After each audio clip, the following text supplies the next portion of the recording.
560, 96.1 FM, and 87.7 FM. This hour of Sports 56 Happy Hour is brought to you by MemphisFarmers.com. Insurance coverage backed by a local agent and a brand trusted nationwide. We are farmers. MemphisFarmers.com. Check it out right here. Ladies and gentlemen, and now, The only man to give death a near Johnny experience. Johnny Harden.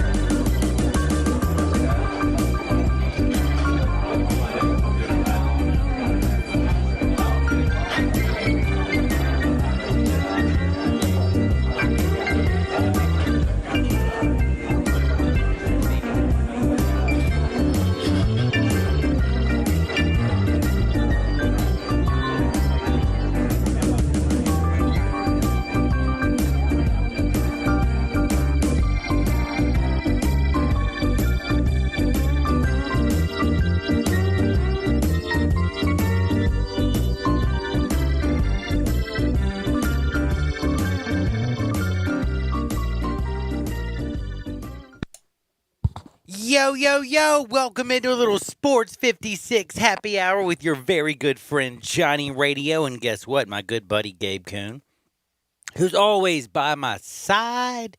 Well, guess what? Carl Morris Jr. is in the house.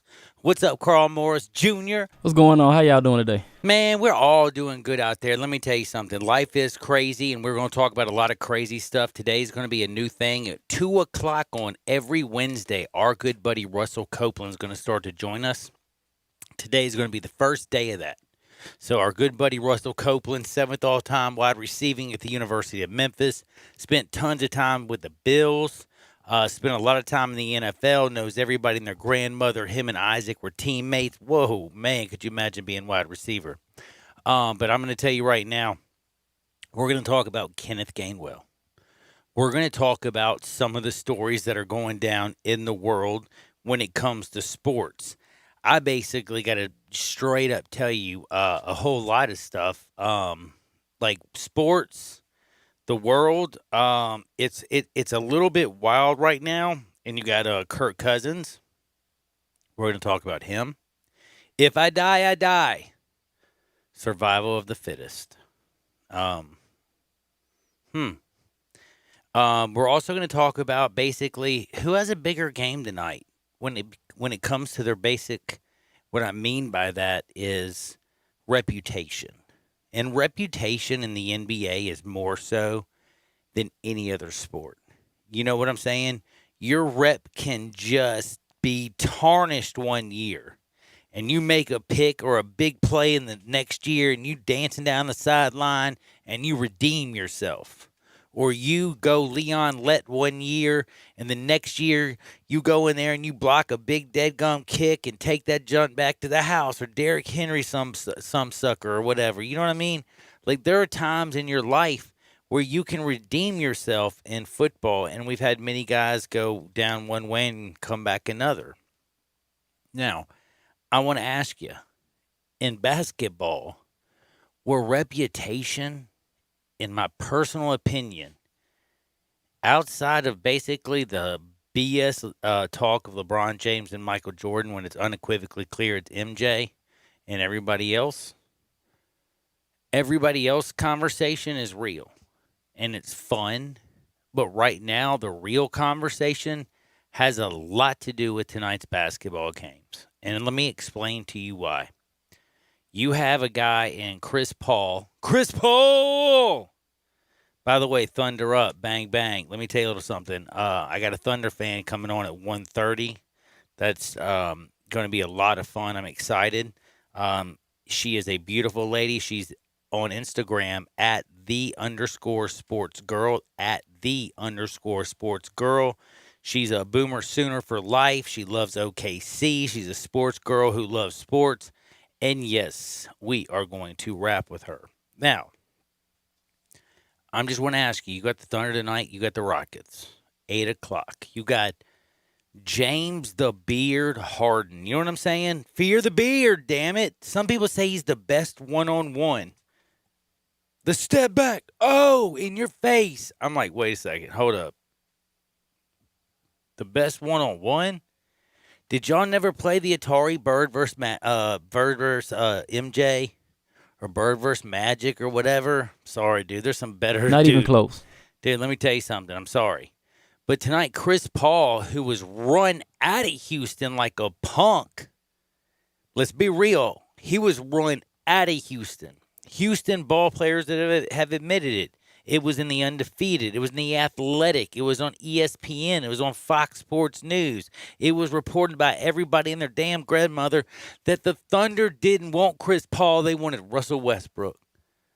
Well, they got Russell Westbrook, and they got a Game 7. And if Chris Paul puts them out, this could be the most devastating of all defeats for James Harden. I see it happening. And his reputation. And if it does, I actually chose them to beat to win the series. Bad is this for James Harden? But what could be worse, though? James Harden falling in a Game 7 to the Thunder and Chris Paul, the guy they didn't want, with the guy they wanted next to him. Or what if the Bucks go 0-2 to Jimmy Butler? Mr. Butler. Yo, Mr. Butler, what's up? Eric Spoelstra. Yo, what's up, Pat Riley? That's how I do this. What if the MVP, yeah, you know me, the number 1 seed overall, the most wins in the regular season, where's Middleton at?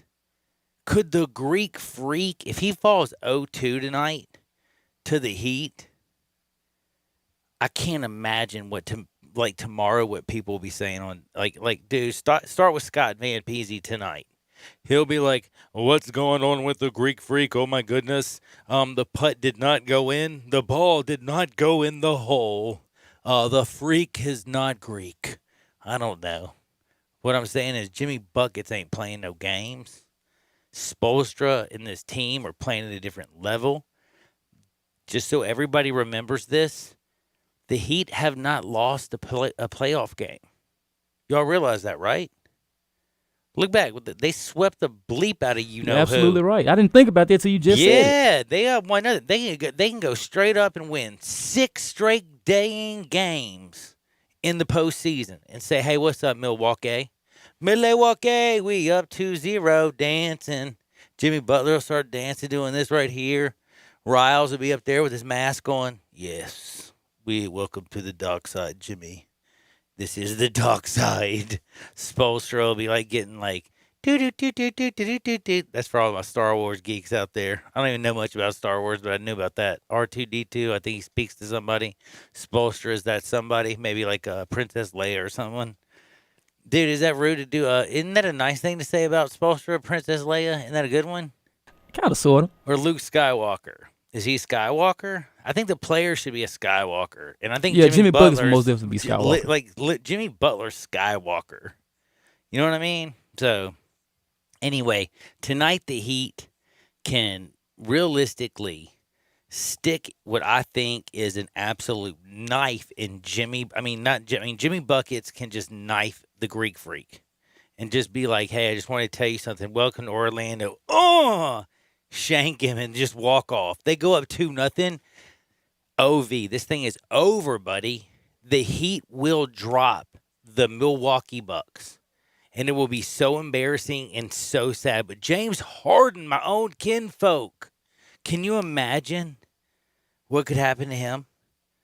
Chris Paul, Russell Westbrook over there being erratic.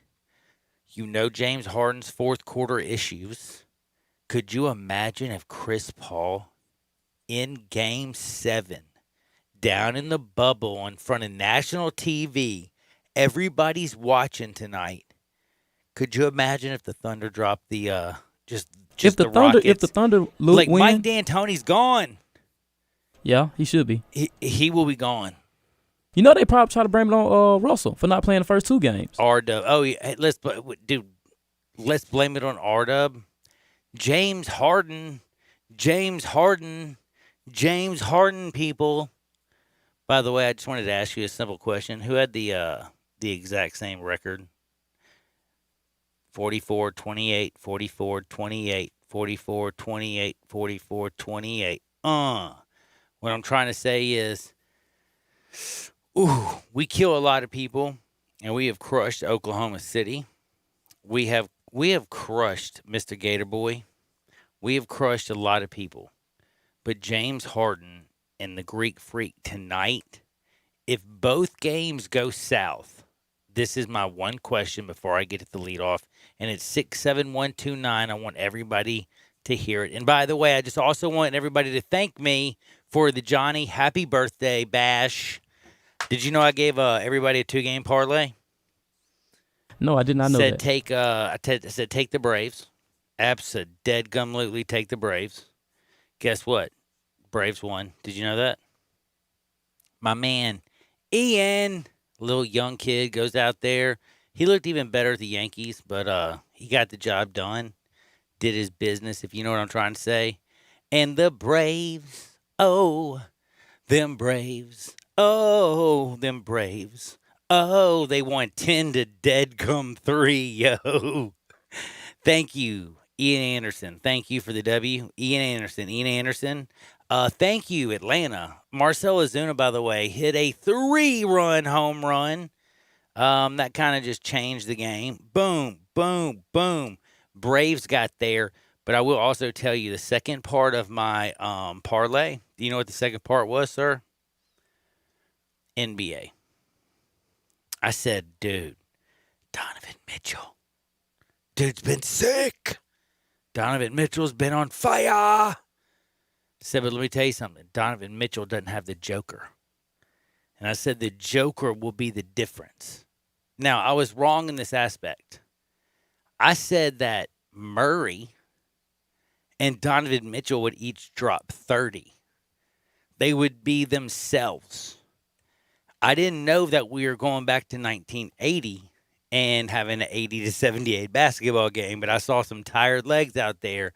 But can I tell you something? What was the difference in the ball game in your personal opinion? I mean, we almost saw this one idiot.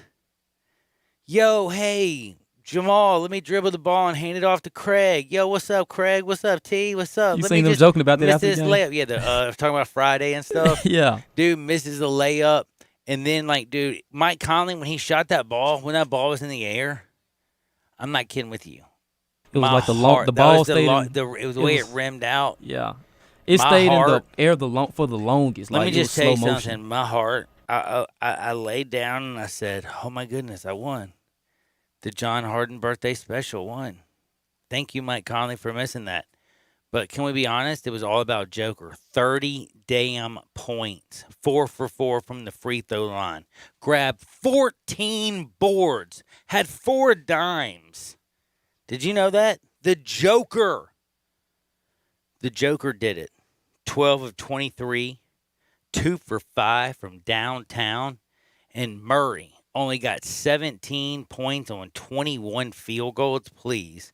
Joker, you were the baller. You saved me. And Donovan Mitchell, man, damn. Yeah, he saved him in Game 7. Dude, but, no. Murray got him there. Can I just tell you something? Mitchell scored 22 on 9 for 22 shooting. He was 2 for 8 from downtown. You saw him. He had 9 rebounds. Listen, I'm not going to sit there and say Mitchell was horrible by any means. But on any other night when Jamal Murray doesn't have it, Joker saved their keister. Gobert's got to be better. Mike Conley, I thought, was horrible. And I hate to say this because I don't want to throw dirt on my guy. But Mike Conley was no better than Ricky Rubio, who they had last year. You know what I'm saying? Let's just be real. Mike missed me. Yes, he had the shot at the end. But anyway, point is, Mike wasn't nothing last night. 8 points, 7 assists, okay. Had a few steals. An 80-78 game. Joker was the difference. Jamal Murray couldn't do nothing. Heck, nobody. By the way, can I tell you something? Mr. Porter Jr., Michael Porter Jr. was probably like the second best player on the Nuggets. Let's be real. Dude, at least I remember him hitting a big shot. I remember Murray missing so many big shots. It's not even funny. He only hit 1 of 6 from downtown. Murray was off, and that was the worst Tired game. leg. You seen how he was That's after what the I last said, game. man. Murray was tired. Mitchell was tired. We saw a bunch of tired legs, but we also saw the difference between a guy and Joker. True, but that was actually. By the way, did you not see Joker wanted that joint?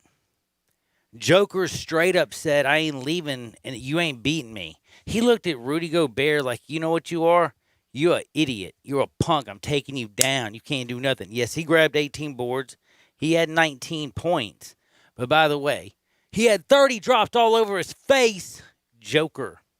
What's up, Joker? Thank you. Hey, by the way, thank you for making the Harden special as it should be. You know what time it is, by the way? I'm in the box. That means give me some music.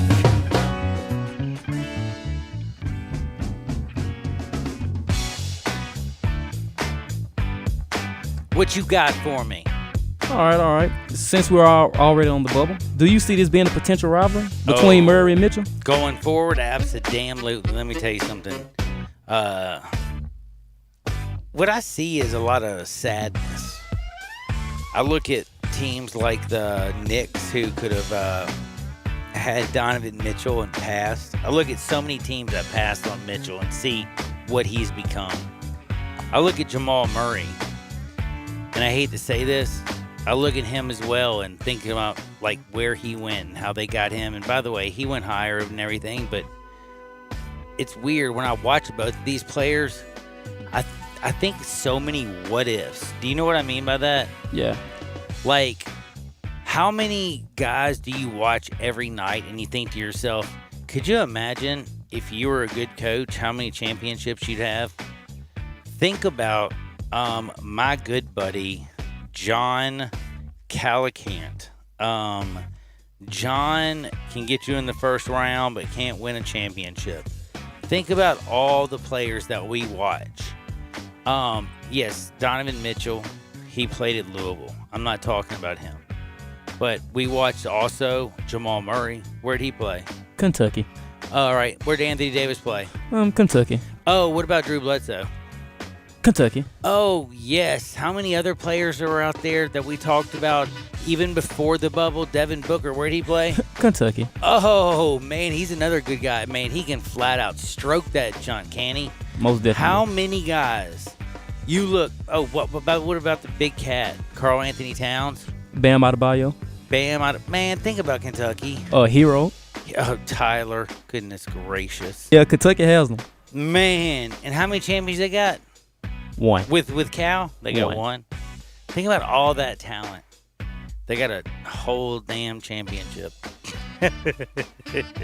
Sorry. So when I watch both of them, I'm going to watch Devin Booker, and I'm going to watch Jamal Murray, and I'm going to think of Kentucky like, damn. And then I'm going to look at Donovan Mitchell, who was at Louisville, and I'm also going to think of another guy who didn't go to Kentucky, but he was in the state of damn Kentucky. And I'm like, dude, they got some hoops from Louisville to the boys in blue. Red and blue, LSU, I mean, like, not LSU, but U of L and UK, that is kind of like LSU in the national championship game. Money. Like, they got the ballers. Now, we see how Rick Pitino got them. He had Stripper Avenue.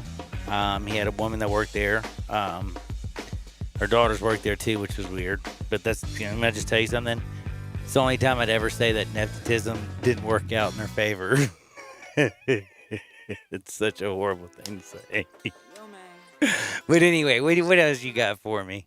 Because I'm an idiot. Is there any other way that any other sports could like at least follow the NBA and to try to, set up a bubble system for safety? Because every time I look up, somebody else is testing positive, cancel games because of positive tests. Like, is there a way that they can get together and do some type of bubble? Because if you see the NBA, it's work. Dude. The WNBA, it's work. The WNBA, the NBA, the fact that they can go and play in an atmosphere and certain people can come in and out and people are getting tested. It's regulated like a mama jama. Like the dude, That is so simple, and you got to think about the number of like, dude, what do you have, a 15-man roster, a few coaches, you know what I mean? Like, dude, you can do this. They're also at Disney, man. A football team. Like, look, Gary Bettman, what they've done in hockey, congratulations. Couple different sites, but let me tell you something. College basketball, you can't do this either. 300, almost 400 teams in college basketball. Come on, man. Let's be real. Let's get real. You gonna all put them in a bubble? No, you can't do it in college. Listen, yeah, that's what I'm saying. Okay, college football. What are we gonna do? SEC, we're gonna all put them in the Georgia Dome, where they're gonna start hanging out. Yo, what's up, man? We in the Georgia Dome, tweeting out things. Bored, taking a class online. Saw this idiot from Florida. I beat him up today. I mean, like, how's this gonna go? Like, that's not gonna work out. Let's see. So, football can't be done. College basketball can't be done. I hate to say it. It's almost like the NBA sticking their tongue out and me going, we can do it, you can't.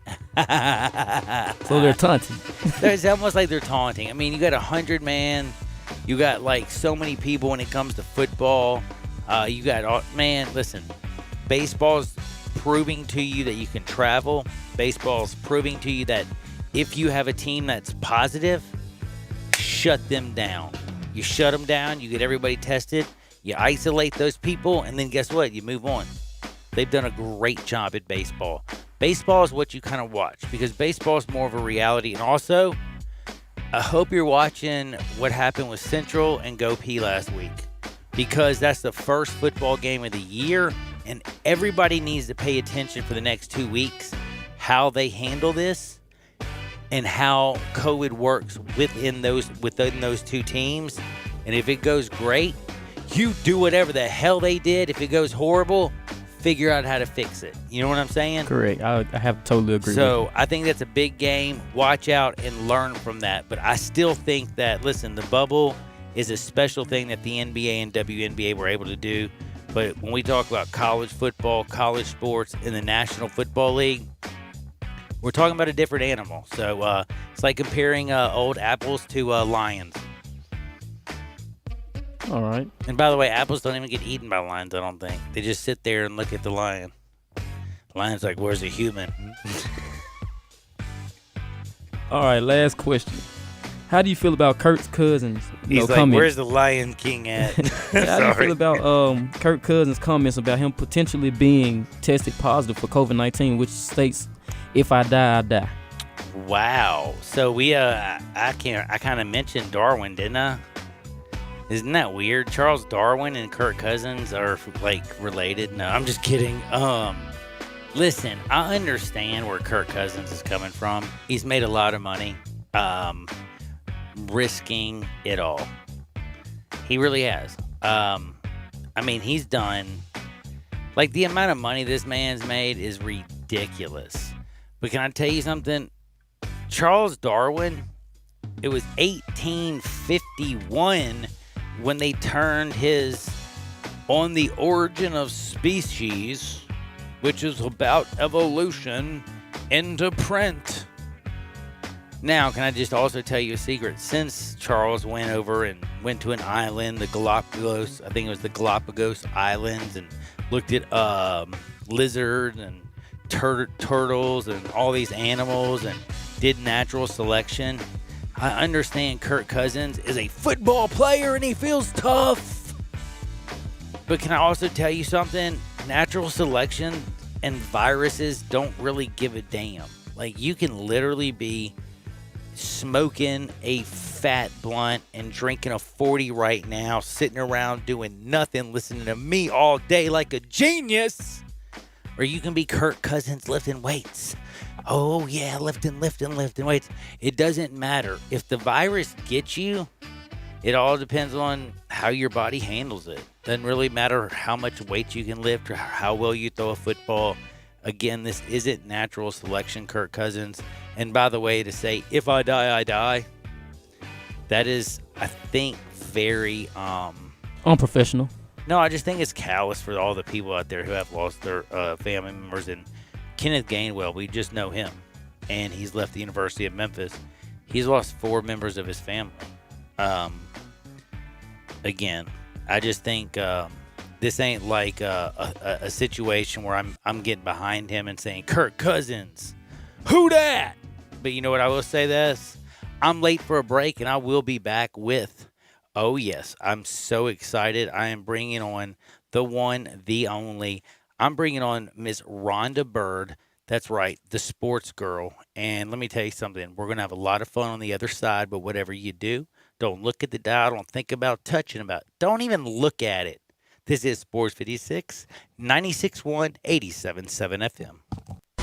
Sports Time on Sports 56 with Wallow and Stats. Weekday afternoons from 3 till 6. Right here on Sports 56, 96.1 and 87.7 FM. Have you been to a Burlington lately? They have unbelievable deals on amazing brands and styles at up to 60% off other retailers' prices. No coupons or sales, just fabulous values every single day. It's a treasure hunt with new bargains arriving all the time and savings that'll surprise you. At Burlington, you get more for less, whether it's back to school, work, or just back. Now more than ever, you'll love the deals. You'll love Burlington. Get in the zone, AutoZone. Welcome to AutoZone. What are you working on today? Sure thing, we can help you replace those wipers. If yours are squeaking or streaking, it's probably the right time. We've got a wide selection of wipers that can stand up to any weather, including the right ones for your make and model, that'll keep your windshield streak-free. And you can get it fast your way with our next-day delivery or our free same-day pickup, in-store or curbside. Getting the job done just got easier. Restrictions and details at AutoZone.com. Get in the zone, AutoZone. Do you owe more than $10,000 in back taxes? Good news. There's a new way out. It's called the Fresh Start Initiative. Call U.S. Tax Shield, A+ rated with the BBB. 800-391-5063 for your free consultation and let U.S. Tax Shield protect you from the IRS. Welcome back to Sports 56 Happy Hour with Johnny Radio. Kick it over here. This hour is brought to you by MemphisFarmers.com. Insurance coverage backed by a local agent and a brand trusted nationwide. We are farmers. MemphisFarmers.com.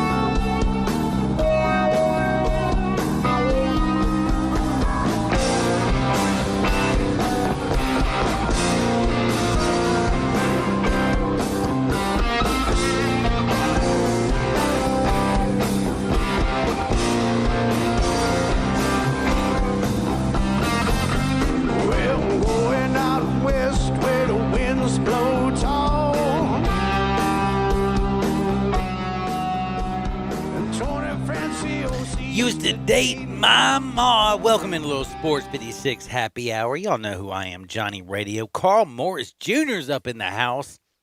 And let me tell you a little secret, y'all. You know how I talked about yesterday? I gave y'all that Johnny Radio parlay. Happy birthday to everybody in the world. We got it last night with the Nuggets versus the Jazz, barely. Nuggets won. Mike Conley scared me to death. And then, of course, the Braves beat the brakes off the Red Sox, like I said, 10-3. That was one of the easiest wins of all. So we had a great night. Well, tonight, I've asked y'all a few questions. It's 67129.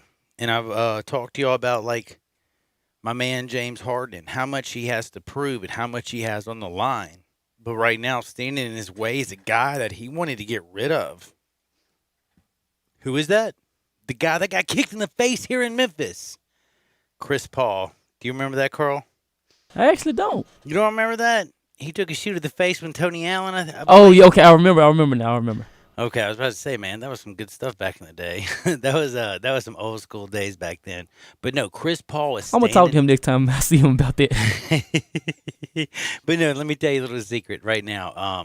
Tonight, the Thunder and the Rockets 3-3.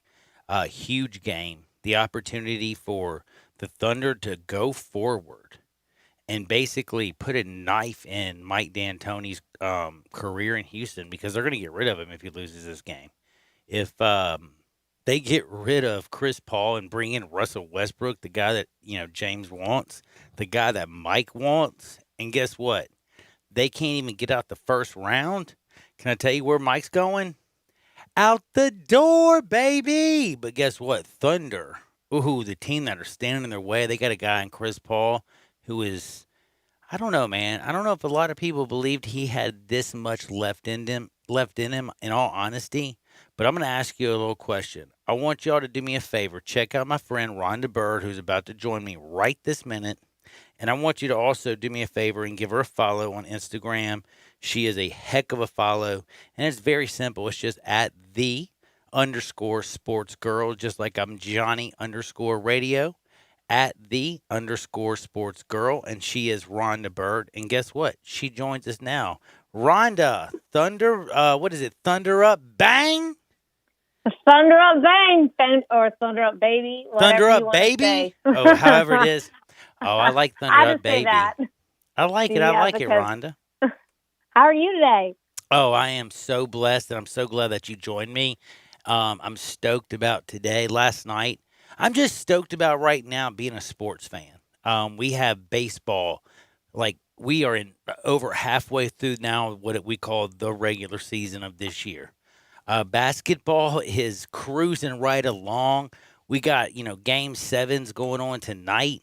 We got the Heat and the Bucks who were playing the second game of the semifinals. The bubble has worked beautifully. Hockey is doing great. And college football has 3 conferences ready to rock and roll. And even the president's annoying Kevin Warren real quick and be like, yo, I'll give you the full arm of the whole federal government. Let's get them playing football. So we got the whole world going crazy about sports. We're having a lot of fun as a sports fan, at least for me as a sports broadcaster. And I can only imagine you being somebody who's so involved in sports, who loves sports. Before I get into talking about OKC, I know you're a Sooner fan. And Lincoln Riley mentioned his starting quarterback. And I just want to ask you a question. Is there any way Lincoln Riley can continue to put guys like Baker Mayfield and Kyler Murray and dadgummit, man? You can take a kid from Alabama. He's a running quarterback. Jalen. Dude, can you believe that? Dude, he is somebody that, Philadelphia, when they took him, I was almost yeah, dude. Dude, Carson Wentz is the guy. I understand why you're putting a little pressure on your guy. Maybe they're going to use him in some packages. But, man, I don't know, man. He was, he's working hard. Every time they talk about Jalen, I'm just saying, Lincoln Riley is like the quarterback whisperer. Can he do it with another kid? Oh, I'm sorry. Can Lincoln Riley do it with another kid? I'm sorry. I didn't. Oh, So, it's okay. you know what? It's going to be, I can't wait to see, because Spencer Rattler is the QB who will be starting. Mm-hmm. He's getting more buzz than Kyler Murray. I mean, that's pretty crazy. He was number 1 QB overall in the 2019 recruiting class. But it's going to be a challenge, a little bit of a challenge for Lincoln. I mean, he is the quarterback whisperer. But, it's the first time, he doesn't have a transfer, veteran QB. That's a good point. It's the first time that he's going to have, this new guy, this new kid out of high school. Yeah. And Spencer Rattler's going to have to build chemistry, kind of with a depleted core of wide receivers. I mean, we lost CeeDee Lamb. And so, but Alex Grinch leads the defense, and I think we're going to do great. I can't wait. I cannot wait to see how Rattler does. And I can't wait to watch Jalen and see what the Eagles do with him. I was kind of wanting him to go to the Ravens. They could have Ooh, you know what? You're just like me. Hold on. I said the same thing, and people killed me. And I'm like, dude, think about it. You don't have to change your offense. You got a guy, both guys who can run the ball, both guys who can throw the football. I think they were a perfect fit, but obviously that's not how it worked out. But I will say one thing. Carson Wentz, who's making a whole lot of money, he's got a kid behind him that believes he can play at any time. He's the first kid who was a true freshman to walk in there and start for Nick Saban. And I know he lost the job to Tua Tagovailoa, but let me tell you something. That's right. He handled it like a class act. He also helped them get in the national championship. They wouldn't have made it to the college football playoffs that year if he didn't go in there and win the SEC championship. So he just has he's a special type of leader, and that's what I wanted to ask you, because when you look at this young kid in Spencer Rattler, the highest recruit that he's brought in at quarterback since Lincoln Riley's been there, that's not a transfer. I mean, this is the kid that he brought in from high school. They say over in the Elite 11 quarterback competition, he was the MVP. They said he was head and shoulders. When you're at the 7-on-7s, by the way, you don't have defensive linemen in your face. You're throwing the ball. It's just against defensive backs, and you're throwing the ball to air. And if you literally stand out in that, and you're just that accurate, and you're going to play with a guy like Lincoln Riley, that kind of freaks me out, because if you put an accurate quarterback with a quarterback coach, quarterback whisperer in Lincoln Riley, I think he could be very special. And maybe could he actually put OU over the top and beat one of these SEC or Big Ten or ACC teams? You know I'm going to say yes. Now, come on. I was born and raised in Oklahoma. Boomer Sooner, baby. I mean, of course he can. And Spencer's name, it's really coming to the limelight with, I don't know if they just released the season 3 of the Netflix documentary QB1 Beyond the Light. Mm-hmm. So it kind of takes a look at the quarterback, his final season of high school football, and kind of sheds a little bit of light. But yes, I think they have as good a chance as any team in the SEC. I cannot wait to watch. I'm just glad we're playing football. Can I ask football you something right though? I am too. I'm so glad they're playing football. But as an OU fan, how good does it feel like that Texas may have their own TV network, but y'all kick their tail every single year? That's right. Red River anyway, Shootout, baby. Have that's you ever right. been, Oh, I love the Red River Shootout. The Red River Shootout. People ask me, I live in the Northeast now, they're like, what is the Red River? I'm like, if you drive from Dallas to Oklahoma City, you cross the Red River. It's the river that divides the two states, the Red River Shootout. Oh, man, I'm telling you. And it is red. And it is. And by the way, I want to tell a lot of people out there, we're going to talk a little OKC. I want to know why you're such a big fan. But first, I wanted to ask you, how did you get so many deadgum people basically to follow you? Again, it's at _sportsgirl on Instagram. She's basically, like she said, she's just a girl who loves sports. She's a Sooner for life. She loves Oklahoma City. She is a big time sports fan. And I have to say, I've gotten where I started following you and checking you out, and I've got addicted to it. Like, you drop really funny, comical, very interesting stuff. How did you get involved in this? Well, I have loved sports my whole life since I was a kid. And I interned for ESPN and Fox Sports when I was younger. But I got now sidetracked. It makes a little more sense. I see. Such is life, I got sidetracked all along my life. But I'm here, and a couple of years ago, probably a year and a half ago, I just feel like I'm that girl that spends hours at night, like just looking at Bleacher Report, House of Highlights, and I just spend too much time doing this. I don't even want to look at how many hours that the phone says I'm on Instagram. I'm not sure that would be healthy to see, but I was like, I'm spending all this time, so I just started my own, Instagram blog, _sportsgirl, and I just it's I try to give a You've different almost take. got 11,000 people now following you. Yeah, I just try to give a different take. I always try to give a little bit of history too, maybe like a backstory, if in case you missed it, kind of a thing. Also cover a little bit of sports fashion. I love men's fashion. I'm not going to lie. So I like to look at what the NBA players are wearing when they walk in the game. Really? I like that. Yeah, I do cover some. No wonder my girlfriend doesn't mind actually following you. Yeah, and if you look at my stories, I always have a lot of men's fashion. And I love fans, and I love, if you DM me, I will DM you back. I spend hours, and I would say that's also how I've grown my following. It's about engagement. I mean, I look at my followers' sites, and, I like their posts and engage with their posts, and I do answer my followers back. I love talking to my fans, and I love faithful fans. Even if you're, I grew up a Dallas Cowboys fan. Sorry, I did. And so even if you're an Eagles fan, look, I appreciate faithful fandom, because that's rare these days. Most kids just kind of jump around from team to team and follow players. So yes, trust me, I know all about that. Oh my goodness. Yeah. Like being a Memphis Tiger fan, my whole life, people can't understand it. They're like, and I'm like, dude, yeah. Like, if I would have left them back in the days when they were saying, join the revolution, and it was very embarrassing in Mississippi State. Like, Like, there were times when I was so embarrassed, but, dude, I wouldn't have seen them play in the Cotton Bowl against Penn State. I wouldn't have seen them, There do you all go. this stuff that they've done and be proud of people like, Gabe Kuhn and, Kenneth Gainwell. And, there's so many guys out there that you watch. You now see a coach in Ryan Silverfield that you feel is so Memphis, so about this city. And don't get me wrong, I appreciate Justin Fuente. I appreciate Mike Norvell. But I'm excited to see what, Fuente does. And I mean, Ryan Silverfield does.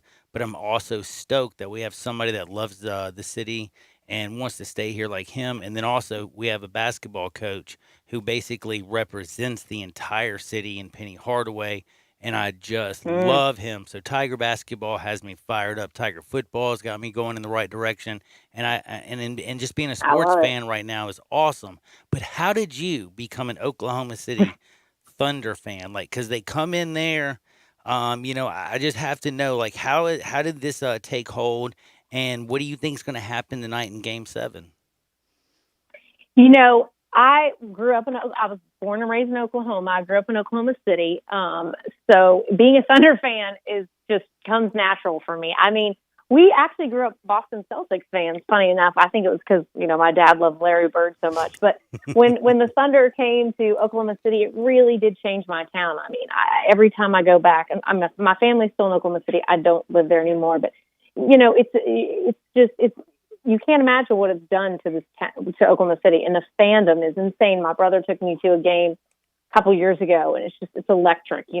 We were always dying for a pro team, and we finally got one from by way of Seattle. Mm-hmm. And that first draft class. Well, and then getting Kevin Garnett. I mean, come on, getting Kevin Garnett and just like Kevin the way that, Kevin Durant. I'm sorry, no problem. But Kevin Durant. But then Kevin Durant leaving y'all. And at one point, think brutal. About this: you had Kevin Durant. You had James Harden, and you had Russell Westbrook. Think about that. Russell Westbrook, Serge Ibaka. Don't get me wrong. You had Serge Ibaka. You have, and by the way, I love Kid Kiwi down there in the paint. Yeah. Steven Adams blocking things. I like him. But I have to ask you, Billy Donovan. Yes, his hair looks great and everything, and he's great up there on the sideline. But when you lost Russell Westbrook, and he was the third piece of the Durant, the Harden, the Westbrook, when all three of those finally left, and the piece you get back is Chris Paul. Did you think to yourself that you would be in a Game 7? No, I didn't. And I have to tell you, when Russell Westbrook finally left, I think I posted a bunch that week. I was like, say it ain't so. But I will tell you, I'm a Russ fan. Look, he was faithful to Oklahoma City for 11 years. That's longer than most NBA players can say right now. Yeah, and he would get that triple-double and average it that season. It was electric. He did. I will tell you, the irony is it's a little delightful, though, because it's like, look, he's if he gets KO'd by like his former team, I mean, the guy he got traded for, Chris Paul, that's like a Greek tragedy. It's good, it's like, and I really, everyone thought Russell was the winner, but I really think CP3 is the winner. I mean, Chris Paul has been he's been the leader of this team. I mean, he's bonded with these young kids. The fourth quarter, by the way, in Game 6, if people want to sit back and ever say anything about Chris Paul, let me just remind you, he outscored Russell Westbrook and James Harden combined. He had more assists and rebounds, and he had 0 turnovers. In the fourth quarter, when everything's on the line, he went out there and played better than both of them. And that's where I just was like, oh, damn. Houston's in trouble. I mean, they are. And, I mean, that's the thing. I mean, Chris Paul, the thing is that's the problem. Is James Harden and Russell Westbrook, I really do think a lot, their legacies are really riding on the outcome of this game. I mean, you think about it, they're old teams. James Harden has a tendency to tank sometimes in the most dominant, the most important games. You know what I mean? He's a dominant offensive force in the league, but sometimes he disappears in the biggest moments. So I think he has to show up tonight. I definitely think for them to even have a chance. And if Chris Paul gets buckets tonight and we shoot threes, I think we can win. I mean, we were shooting a lot of threes at the end of that Game 6. I think we need to do that again. And, we'll see. We'll see what happens. I can't wait tonight. I cannot wait. Game 7, I can't wait for this let kid. the chips fall where they may. Where they may. You know what I'm but saying? It'll be a good story, if we beat a couple old teammates, especially Russell, and nobody thought Oklahoma City was ever going to get this far. I mean, cheers to Billy Donovan too. I mean, they've come further than anybody ever could have imagined this year. It's unbelievable. Now, I'm just thunder up, baby. Thunder up, baby. That's what she says. That's and by right. the way, that's at @the_sports_girl. Give her a follow. This is my friend Rhonda Bird. She's awesome. Follow her on Instagram. She is an Oklahoma City fan. She's also a Boomer Sooner girl. And she's fired up for Game 7. But the one thing I did want to also ask you, because this is kind of the main reason I feel bad. It's the last question I'm asking you. How is it? No, we probably could talk for hours. Oh, we could, but I know. Yeah, it just time starts flying by. But I do have to know, like, it does seem like if you look at your Instagram post that you do, like I said, you can break down any sports when it comes to talking quarterbacks, like from Riley Ferguson. From Lincoln Riley to basically, if you wanted to talk about Riley Ferguson anyway. But anyway, you can talk about Lincoln Riley, how he coached Baker Mayfield, to now he's got, young Spencer Rattler, what he's doing, everything in between, from my man Jalen to Kyler, everything. He's done a great job. She can talk all kinds of men's sports. She can talk about Chris Paul and what's it like to lose Kevin Durant. And James Harden. He was pretty hated in Oklahoma City there I bet he was. for a while. Then to lose James Harden first, and then to Russell Westbrook at the very end, but then tonight to have a chance in Game 7. I'm sure people are fired up in Oklahoma City, but I do have to bring attention to your good sports, like at @the_good sport, good sport girl. Let me tell you something. You do talk a lot about helping girls and getting women involved in the sports. How is this kind of one of your missions, by the way? Yeah, so I work for a company part-time. So I've got two jobs, my blog here, and then this is separate. I work for a company called Good Sport. You can find us at goodsport.me. And it was started by a man named Paul Bremer. And our mission is to raise the visibility of women and girls in sports. We just want young girls to get out there and play sports, and the future is bright for women. It's, women in sports is big right now. Yes, there are huge superstars WNBA like is on Sabrina. fire right now. Oh, it's on fire. It's on fire right now. There's these big superstars to follow, like Sabrina Ionescu. Unfortunately, she got hurt. But and not only is it they're getting big fans from the NBA, or the guys in the NBA are big fans. I mean. You've got LeBron he was going and watching Sabrina play. I mean, yep. So everybody loves Della Dawn. Elena Della Dawn. She's oh great. My gosh. She's great. And the thing is, the sports. What we want to get across is these are great role models for young girls. I mean, and it's important to keep women and girls participating in sports, because they say sports has so many benefits, regardless of gender, and it just gives you more confidence. It gives you a sense of team, and it's also proven that girls that play sports are more effective in their business life, in their careers down the road. And it's just, we're just trying to raise the visibility of women and girls in sports, and we're doing it every day because we believe that the future is bright for a league like the WNBA and beyond. By the way, I have to say I agree with you 100%. Think about Maya Moore. Jonathan Irons would be still in prison right now if she didn't quit her job. Quit a $250,000 a year job, max pay, to say, you know what, I have to go out and help this guy and get his conviction overturned. She got him, by the way, freed. I know. So Jeremy Irons, he's at, what she did. So again, there's a lot of women out there in sports who are doing some amazing stuff. Check out at @the_sports girl. And do me a favor, Rhonda, you keep in touch with me, all right? Absolutely, I will. I'll shout you out a DM, and I would love to be on again. I'd love to chat with you again. This was great. Oh, we will. And do me a favor, remember, thunder up, all right? All right. Thunder up, Boomer Sooner, and good luck to your Tigers. I'll be watching, I'll be thinking about you when I watch the Tigers. Memphis Grizzlies and the Tigers. Thank you so very much. Okay. Grizzlies, Tigers, and everybody. Go, Rhonda Bird. You take care of yourself. Okay. And everybody, thunder up. We'll be back in 2 shakes on Sports 56, 96.1, 87.7 FM. Search Sports 56 on Facebook and give us a like. And follow us on Twitter at Sports 56 WHBQ.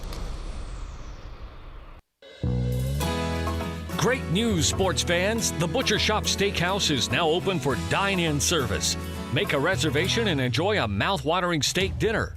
Or, if you prefer, take it curbside. In addition to their fantastic steaks, the Butcher Shop Steakhouse has a variety of entrees, including Canadian lobster tail, crab stuffed shrimp, pan-seared red snapper, and fresh ground steak burger with portobello mushroom sauce. Planning to cook out? The Butcher Shop Steakhouse offers a great selection of fresh Angus beef, hand-cut steaks and burgers, lamb chops, Atlantic salmon, and more.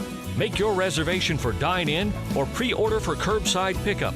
The Butcher Shop Steakhouse. Dine in, curbside, and delivery. Plus, enjoy the sizzle of top-quality Butcher Shop steaks on your own grill. Call us at 757-4244 and visit our website, thebutchershop.com, for menus and more. The Butcher Shop Steakhouse, Walnut Grove and Germantown Parkway. Brian Elder's Roofing Solutions. Chris Price here for Brian Elder Roofing. The storms we've had over the past several months have been devastating to our communities. The rainy season is ahead. You may have not even noticed the dripping in your attic, water stains throughout your home, or even worse, mold and mildew. Please call Brian Elder Roofing and we will send out our project managers to assess any damage. We will not try to sell you a roof if all you need is a repair. We will measure your roof from outer space. 0% for 60 months, even no payments till 2022 are available with approved credit. If you've noticed missing shingles, water stains, leaks in your roof, call us before you call your insurance company at 867-0303. That's 867-0303, and we will provide a free, thorough inspection of your roof's condition. Call 867-0303. Brian Elder's Roofing Solutions. You'll see the dedication in every single step. You'll see it in the smiles, when smiles are hard to get. You'll see it in the little things that add up to success. The caring and passion are the things that we love best. Wolf Chase Limb Brace is your Mid-South provider for orthotics and prosthetics. They are an ABC accredited facility and their practitioners are ABC certified. At Wolf Chase Limb Brace, their services include artificial limbs, legs and arms, braces of all kinds, and custom molded inserts. You can call them today at 901-507-7821 for their location on Highway 64 in between Germantown Parkway and Appling Road, or visit them at their new location in Jackson, Tennessee. That number is 731-660-5900, or visit them on the web at wolfchaselemembrace.com. Dedicated our life to yours. Wolf Chase Limb and Brace. Welcome back to Sports 56 Happy Hour with Johnny Radio. This hour is brought to you by MemphisFarmers.com. Insurance coverage backed by a local agent and a brand trusted nationwide. We are farmers. MemphisFarmers.com. Show me the way to the next whiskey bar. Welcome back into a little Sports 56 Happy Hour. Your good buddy Johnny Radio. You know Gabe Kuhn. He's not with me today. I got Carl Morris Jr. up in the house. Now, thank you very much to my friend Rodney Bird. But coming up next, I got to tell you something. You know him, Russell Copeland, 7th all-time with the University of Memphis. We're going to talk about Kenneth Gainwell. The pros, the cons with him leaving. Why COVID-19, et cetera, et cetera, et cetera. We're also going to talk about, Kirk Cousins, about, his, basically his statement. I wanted to ask a former professional football player, how does he feel? Does he feel like that's just how your mentality has to be? Or are they lacking sensitivity? Also, definitely want to talk to him about basically the BS dichotomy of what I call college athletics. People say, yeah, it's for the kids. But yeah, then they turn around and say if they do something wrong, they're young men. Then they also say, sports, we love it. It's a game. But then they reverse it and say how it's a business and how much money it makes. Again, I'm trying to explain to you, there's a fallacy that's going around and people are sitting there screaming, stop putting politics in sports, blah, blah, blah, blah, blah. I will remind you of Jesse Owens, Jackie Robinson, Muhammad Ali, Colin Kaepernick, back in Mexico City. My man standing there at the medal, putting his hand up. Don't forget the Munich games in 1972 when I don't even want to talk about that, when everyone was shot. You know what I'm talking about. The boycott in 1980 and 84. What I'm trying to say is sports and politics have basically forever been intertwined. We talked about yesterday Trump, the Big Ten, the whole lack of power that the Pac-12 has. We'll talk more about this. But for all you people who then say shut up and dribble or shut up and stick to sports, believe me, I don't like talking politics. But for you to act like this is the first generation to ever talk about politics and sports is to act like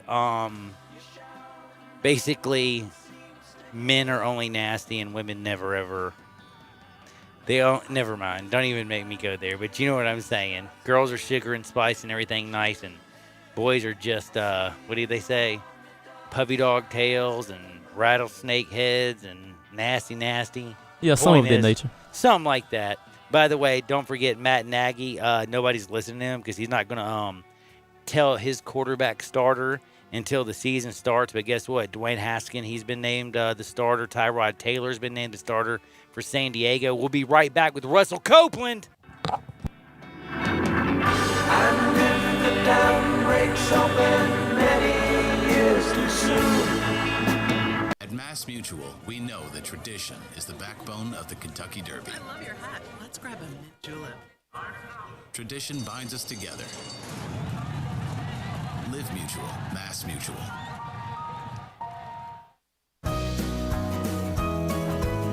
Hey folks, I'm Jarrett Carter. My family recently purchased East Memphis Ace Hardware at Quince and White Station, and we're excited to offer the best selection of Big Green Egg and Traeger grills. And then don't forget about our Benjamin Moore Paint Studio and the Garden Center for flowers. Save 60% with our new Duracell key fob replacement program. We have a master locksmith service as well as glass cutting and screen repair. East Memphis Ace Hardware, located at Quince and White Station behind Three Little Pigs. Hey everybody, John Stacy of the Blue and Gray Show, brought to you by Wolf Chase Honda. Guess what? Football's back and so are we. The Blue and Gray Show now entering our 6th year. Drew Bear and I have been doing this, and we're bringing you some of the best Tigers through history. We've had them all on our show, and we're going to continue to do that. And you never know who will show up on the Blue and Gray Show. That's the Blue and Gray Show, brought to you by Wolf Chase Honda, right here on Sports 56 and 87.7. We are Sports 56, WHBQ Memphis, WIVG-FM Tunica Memphis, and WPG-FLP Memphis, Flynn Broadcasting Stations. Now back to Johnny Radio's Happy Hour. Here we go. On Sports 56 and 87.7 FM.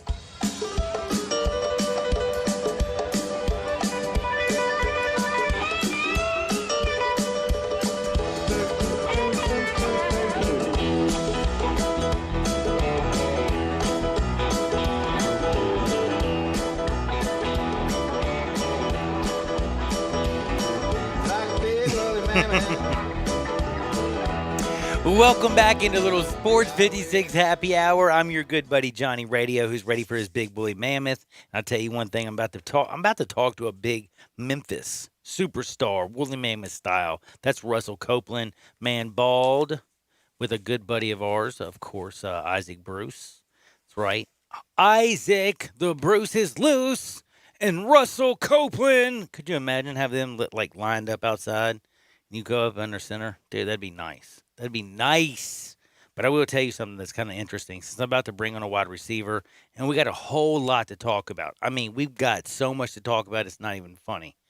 But I just want to ask all y'all out there, 67129, because I love to make fun of people. I can't help it. I talked to y'all about the 2016 draft. Nobody talks about it. Jerry Jones doesn't want to talk about it because Jerry Jones is on television screaming, "Damn it, John Elway got me.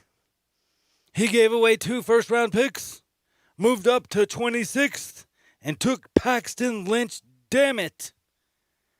By the way, Jared Goff went 1 that year. Carson Wentz went 2. Paxton Lynch went 26th. Paxton Lynch, Mason Rudolph is the number 2 behind Ben Roethlisberger.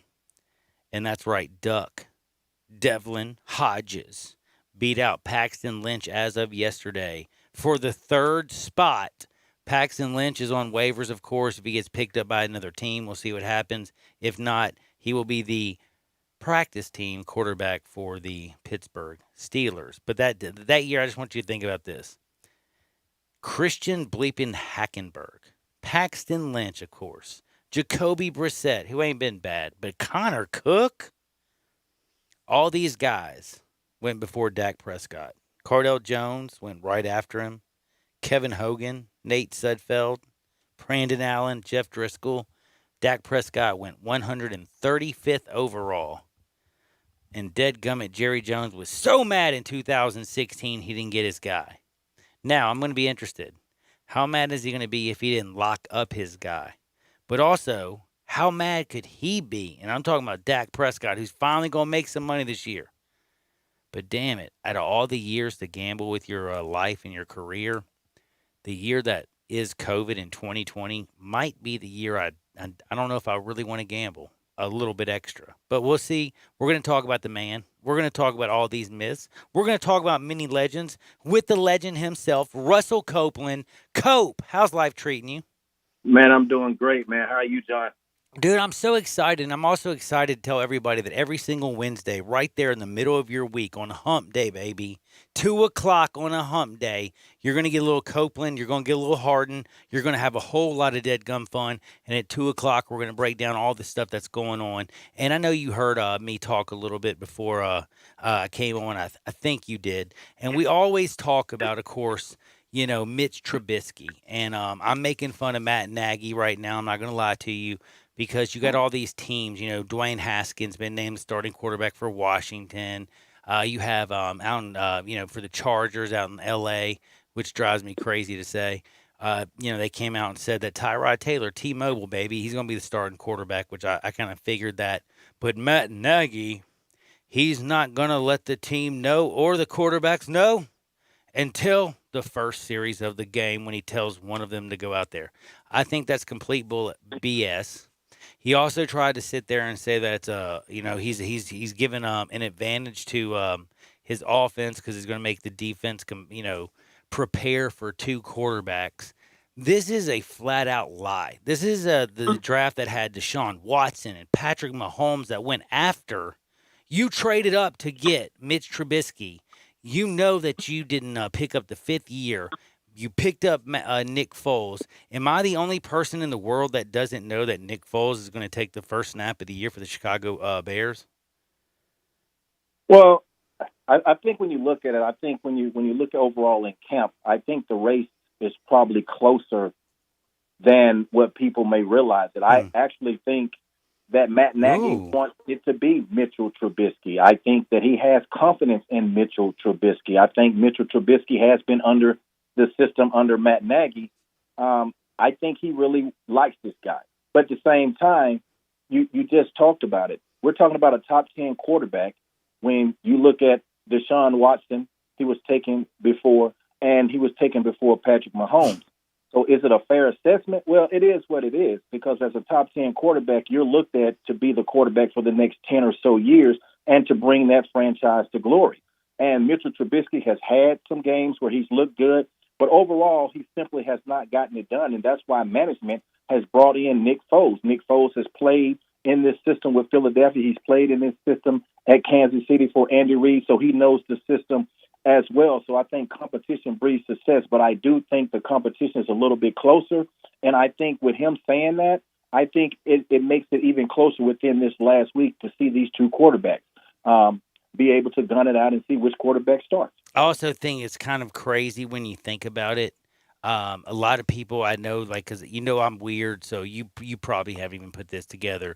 But, you know, I look at the 2016 NFL draft all the time, the one with Paxton Lynch, the one that had Dak Prescott. I also remind people that Carson Wentz was the number 2 overall pick in 2016.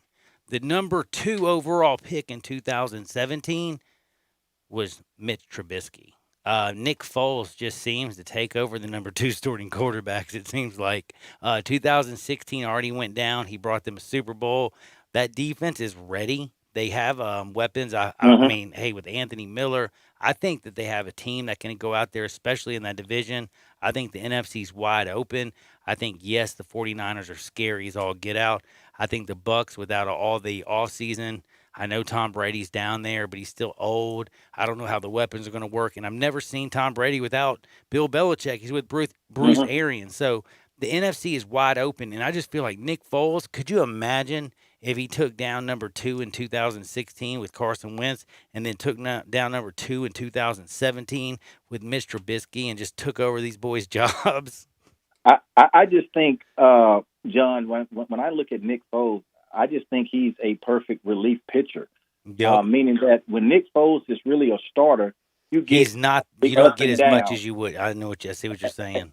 Exactly. You get the up and down from Nick Foles, whether it's injury or simply he can't get it done. But I said before, I think competition breeds success, and I think Nick Foles, in the back of his mind, he's made a ton of money, Oh, being he good has. in the latter part of the seasons where he's came in.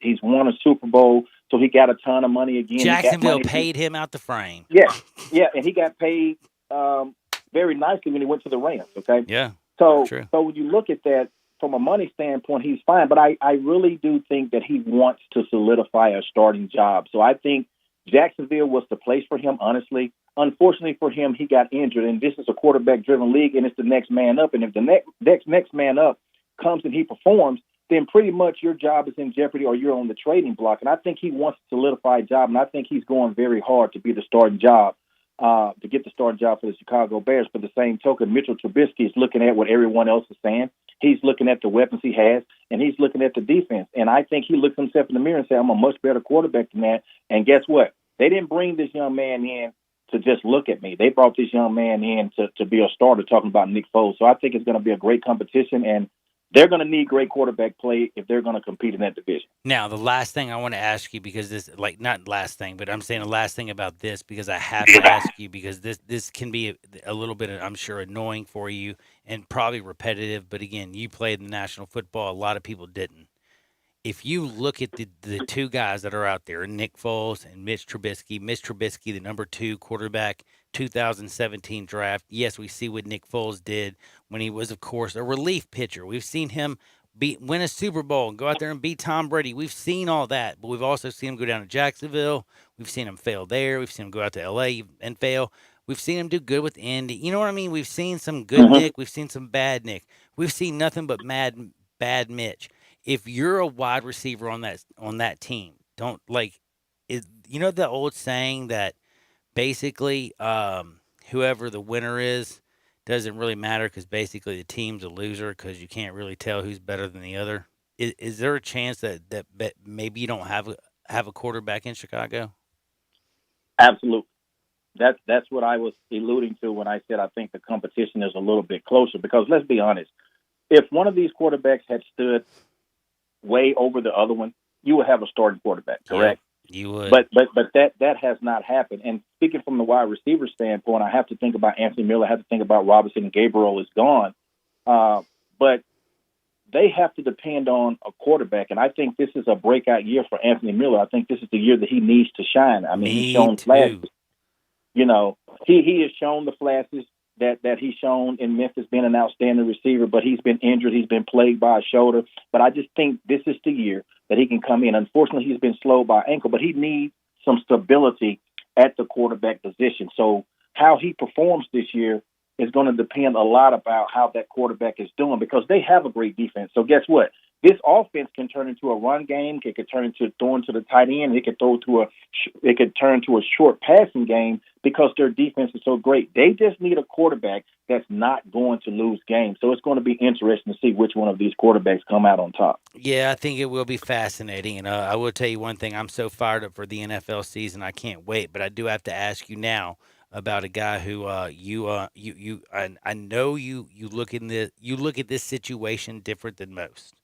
But I will also remind everybody out there, yes, I understand that you're a Memphis Tiger fan. I understand it was a week before the season when you find out that Kenneth Gainwell, who was named first team All-American, yada, yada, yada. Yes, is he a baller? He's a baller. but also please people. Again, there's a thing that a few people that I let know, and they changed their stance completely. That he just buried his uncle last weekend. That was the fourth family member that he's lost due to COVID-19. I want to ask you, and it sounds horrible.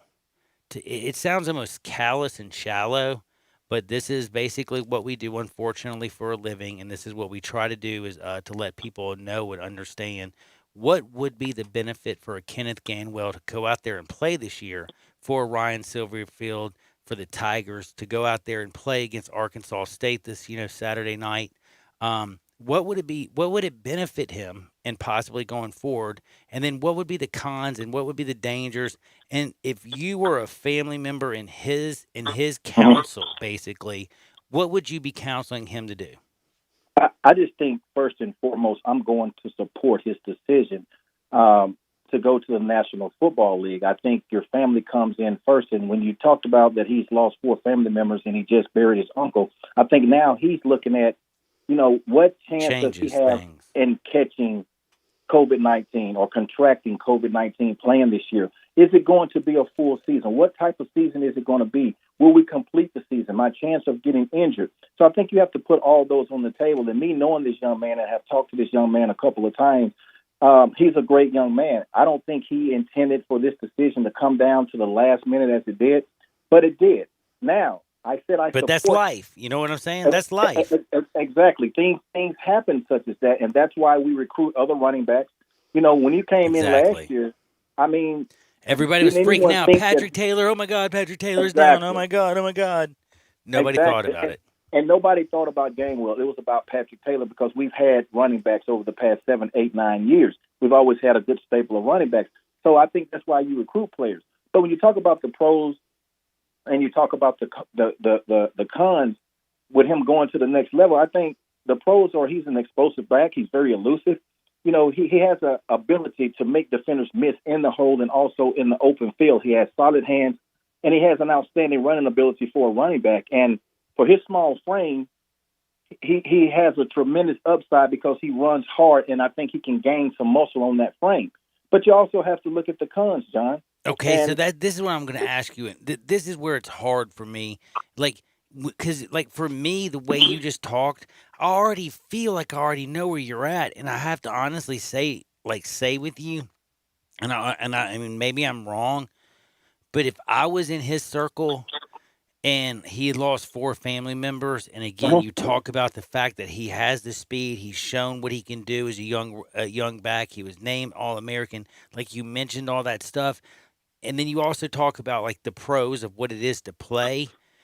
I look at that and I just, no matter almost from where I'm standing, I don't know how you could convince me that it would be beneficial to go out there and play this year for the Tigers.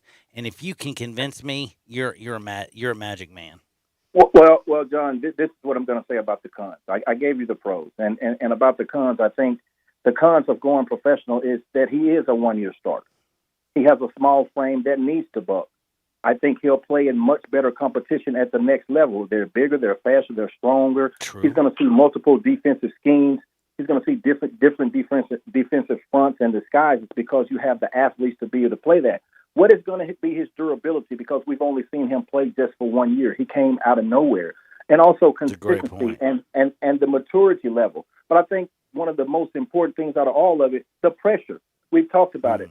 His family members have died from COVID. Just an uncle just died from COVID. So now he's leaving the University of Memphis, being a young man. Now he has to go and be the breadwinner for his family, probably move some family members up there. He wants to be able to make the football team. He wants to be able to play. He wants to be able to be financially to take care of them. So that's a lot of pressure for a young man to go out and to perform.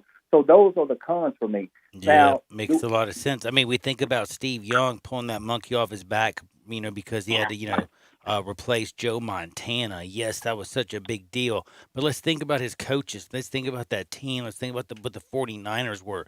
This is a young man who the monkey on his back, it ain't replacing a legend. It's replacing your family and having to be the breadwinner. And that's something that I don't even want to put on any young man, if you know what I'm trying to say. That's something that, like I can't even explain it. I know you understand. I know a lot of fathers out there understand. A lot of people out there who are just driving around in their car, they know what it's like to become that person that all of a sudden you have to make sure you take care of the kids. You have to make sure you take care of the grandmother who's older. And I just kind of almost feel like that's where Kenneth Gainwell is right now. So, do you think he's making the right decision? As I said when you first asked me, John, I think this is the right decision for him to be able to make. But I will also say I think that he needed another year of college football to be able to come out and to play at another higher level for 2 years in a row. But with everything on the table, what he's going through, and this is 2020 with COVID-19 and how we see how it's affecting not only the nation, but how it's affecting schools and it's affecting athletes and athletics. I think he's making the best decision. I'm going to support his decision, but I still think that he needed another year. But does this make him fall around is he going to be like a 5th round draft pick, you think, now? Well, John, you know that's total speculation because right now you have to see how the season goes, period, for all the colleges. Will it be completed? And then once all that takes place, you have to look at how the combine is going to be done if COVID is still here. Hopefully it's not, but you have to see what running backs are coming out. You have to be able to see, will he be invited to the combine, which I think that he will be invited. How fast is he? Is he fast or is he quick or is he both? You have to be able to see that. And then once he sits down in front of general managers and owners and head coaches, you know, where's his mental stability is, you know, how is he going to be able to answer the questions? And also the last but not least is that the running back position is a dying breed. You know, I thought Henderson was really a 2nd round pick. You look at him in the 3rd round. You look at Pollard. He goes into the 4th round, and you look how well that he's doing, that he did last year for the Cowboys. I think Henderson is set, you know, to come out and have a breakthrough year. But you look at Derrick Henry. Derrick Henry led the National Football League in rushing last year, and I think he put that team on his back. But guess what? Tannehill gets a 4-year, $118 million contract. He gets a 4-year, $50 million contract. So that's what I'm saying. The money is not there for running backs, and their lifeline is not the same. So I can see less hits. Hey, I can see why taking less body blows kind of might actually perk up a general manager's ears to pay a little more attention to you. You know what I mean? Like that. He doesn't have as much wear and tear on his body. Maybe you know what I mean. You know, I just can see him being able to be a steal in the 3rd, 4th, or 5th round. God, if you imagine going to the right team, like if you put him in like a Kansas City or a Sean McVay out there with the the Rams or an offense. Again, or heck, somebody that needs a deadgum, a pass catching back. And again, I look over at Philadelphia. I mean, there's a lot of teams out there that could use somebody like him. So, wow. Oh, by the way, speaking of Jacksonville, I don't even think we're going to have time to get on what happened with Leonard Fournette. But there's something very important to me that I did want to ask you. And again, I promised everybody on every Wednesday, we're going to talk sports. We're also going to talk something real. And there's something that I actually sent to you that's kind of bothered me, and I think you kind of got it. And I basically sent to my friend Russell. I've noticed there's a lot of people out there who are saying stick to sports, stick to sports, stick to sports. I don't. By the way, I'm not a Republican. I'm not a Democrat. I'm an independent. I'm an American. I've said this 1,000 times. But I also understand like the dichotomy and the ignorance of these statements, because in terms of high school, college, pro, in terms of athletics, if you look at the truth, you can sit there and speak in the exact same terms. You can call them kids when you want to treat them like children. But you know what? When you want to treat them like young men, you call them young men. When you want to talk about the love of the game, you talk about the love of the game. But when you want to talk about the coach and how he's paid $10 million a year, you talk about the business of sports. These are truly reversibles. These are like the dichotomy of what I'm trying to say. So for everybody out there who keeps texting me or saying something, stick to sports. What's wrong with this generation? Let me explain something to you. There's a fundamental fallacy in your thinking, because I will remind you of Jackie Robinson, of Jesse Owens. I will remind you of the double fist at the medal stand in Mexico City. I will remind you of the shootings at the Munich Games. I will remind you of Colin Kaepernick making a kneel. I will remind you of the boycotting of the 1980 and 1984 Olympic Games. I'll remind you of all the things that we've had in sports. This year, in Orlando, Black Lives Matter, the fact that they put it on the court, and the fact that Ryan Silverfield has a sticker on his helmet. Yes, we're making certain steps, but don't act like these are the first steps that have ever been taken. And that's the thing that I wanted to ask you, Cope. Like, because you are actually an athlete, you're a black man, you're a father, you're a grandfather. Sorry, I'm aging you. But you are everything that you see going on out there. When I speak of the dichotomy, you understand it probably as well as anybody. How annoying is it to be told to shut up and dribble, but at the same time also being said, like at the same point when you do something wrong, oh, he's not a kid, he's a man. Do you know what I mean? Like, how does that feel? Well, this is what I have to say about that, John. I don't think that it's black against white. I don't think that it's athletes against white. I think it's all of us against racism. And the problem that I have like that. Is that when you look at athletes, you can put them on a pedestal here and say, you need to act right. You are a role model. You need to be able to talk to kids. You can change their lives. So listen to what I just said. You can take athletes and say, you're supposed to be like this. You are a role model. You know, these kids look up to you. You can talk to them and they can see where you go. You can change their lives. So these athletes today look and they say, I can make a difference because I have this platform. But there are people out there, whether you want to admit it or not, that know that they have the platform, that know that they have the power. But guess what? They do not want to change things the way they are. Because at the end of the day, if you're not an African American and you're not black and it's not your family, it's not your son that you have to sit down with and have a conversation Status quo, about. hey, the status quo is okay for you, for you, the person you're talking about. It's cool for you. It's cool for you. So now when you see these athletes that can make a change, that can change some things, that can now get people that have money, that have power, such as their owners, such as a franchise behind them, the NBA, the NFL, whatever it may be, now there is a change that can happen systemically. And there are individuals that really just want you to be quiet until I say that you should do this, be a role model, be this or be that. But when it comes to you standing up for racial and social injustice, I think you should just shut up and play basketball, just concentrate on sports. And that, to me, is what is annoying. It's a fallacy, is it not, though, by the way? That's the other thing is, why do people constantly talk about this generation like there wasn't, like I said, I brought up Jackie Robinson, I brought up Muhammad Ali, I brought up the Munich games. I mean, how many years do I have to go back? Yes, we had like the 90s where everybody was like grabbing their first like iPad and making tons of money, and we may have forgot where we were at a certain point. But again, like even the people who say MJ, who didn't stand up, and he was just like Republicans buy sneakers too, or whatever. Look what he's done now. He's changed. I mean, he was basically the go-between between the owners in the NBA and the players of today's NBA, and he was realistically the go-between and helped get basketball back playing and help make a lot of social change. And he donated $100 million. People, again. I don't understand why it is that I have to remind people that. It's like people just gloss over anything that MJ does. You know what I mean? It's like, but anyway, my point of what I'm saying is Chuba Hubbard, all these players now are like learning actually their power. From your standpoint, do you sit back? Do you feel like do you feel like, dang, like do you have a thump in your chest? Do you feel proud? Is there any fear? Is there like, hey, we're going to move forward in this? Like, I mean, right now, in all honesty, like kind of, I know in this new COVID, 2020, this is a weird year.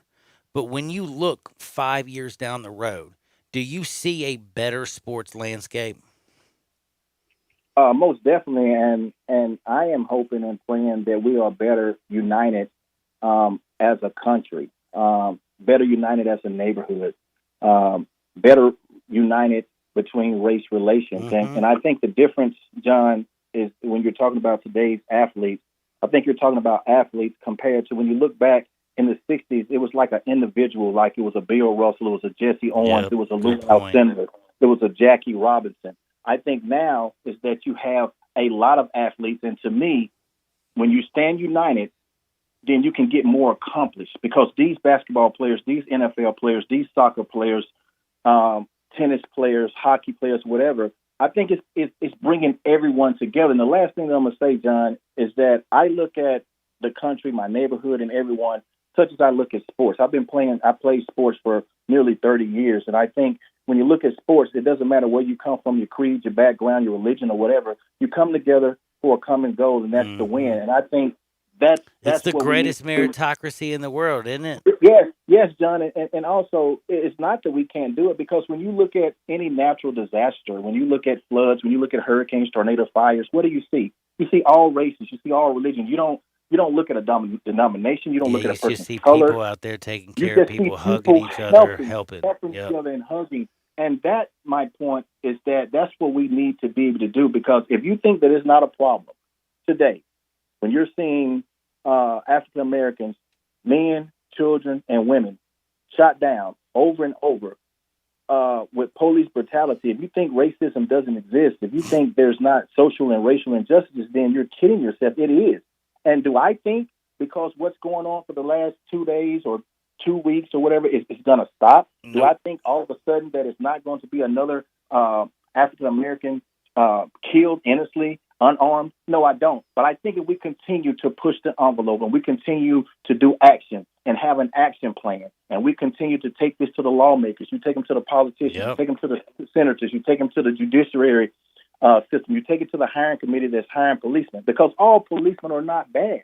But if you don't say something, then you're just as bad as the ones that are doing it. So there's policemen that know they're bad apples. We need these policemen to get these bad apples out. That's all I'm saying. No, you're 100% right. And by the way, we lose people like, John Thompson and Lute Olson, Chadwick Boseman.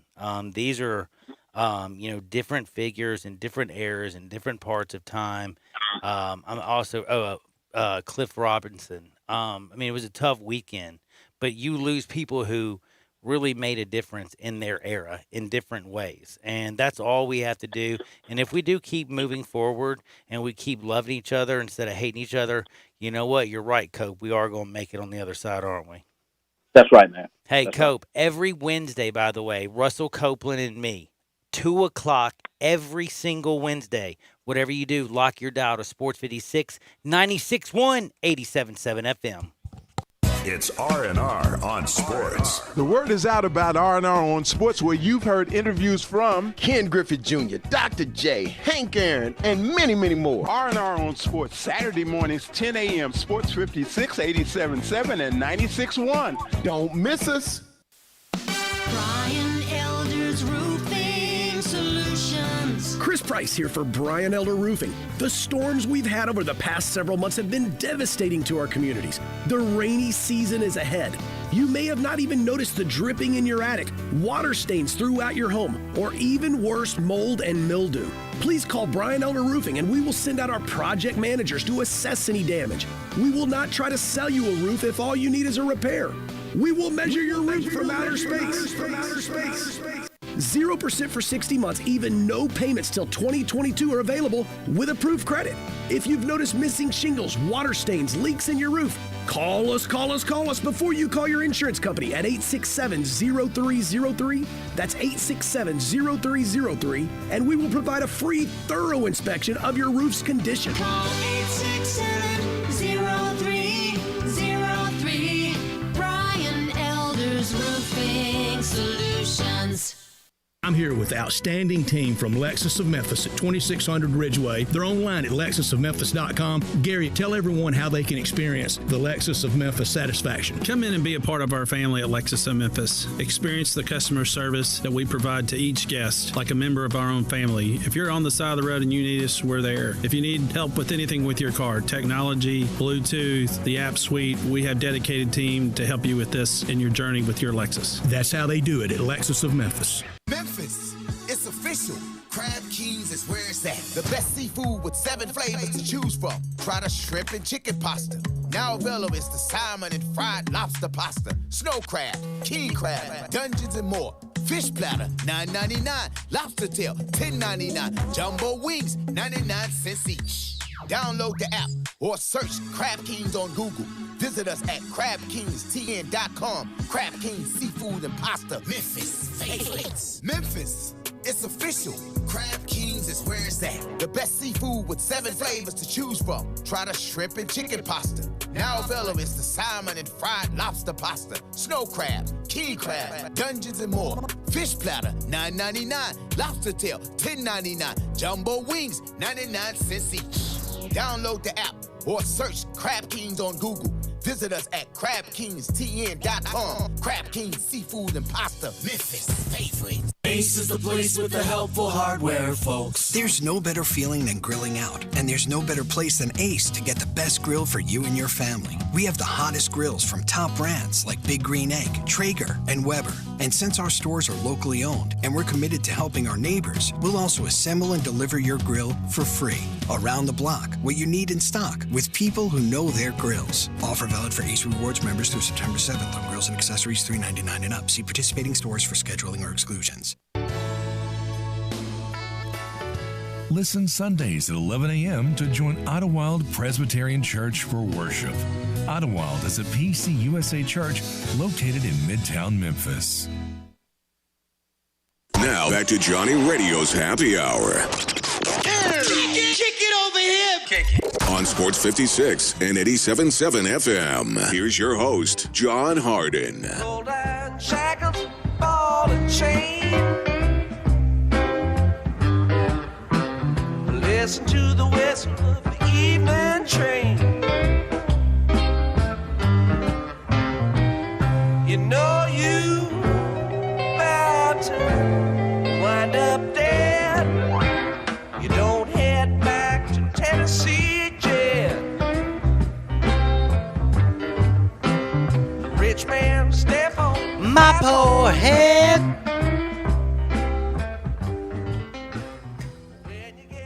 You better butter my bread. Man, I love a little bit of Jerry Garcia on a beautiful Wednesday. I know it's been a wet week, you know what I'm saying? But it's been a good week. We got amazing basketball. I know we went back to 1980 last night, 80-78. Mitchell, Murray, amen. Mike Conley didn't hit that three. Thank you, Joker. Oh, my goodness. That was a big win last night. That was a lot of fun. But tonight, we got some big games. I asked earlier. 67129 on the text line for your good buddy over here at Sports 56, Sports 56 Happy Hour. Your good buddy Johnny Radio. Gabe Coons usually with me at G_Coons71. But guess who's been with me? Oh, Carl, I don't know your Twitter handle, but I know Carl Morris Jr. 1. Dude, Carl Morris Jr. 1. That's easy. No underscore? No underscores. Whoa. Carl Morris Jr. 1, son. That's easy. But tonight, though, James Harden the Beard. Or the Greek Freak. Who will be the GOAT? Who will be the hero? Will both be the heroes? Like, will this Heat Bucks thing be up 1-1? Or will Pat Riley and Eric Spoelstra and Quote me. 2-0. 2-0. That's what I'm saying. Jimmy Butler, I feel like 2-0. go up 2-0 on him tonight. I think Greek Freak's freaking out.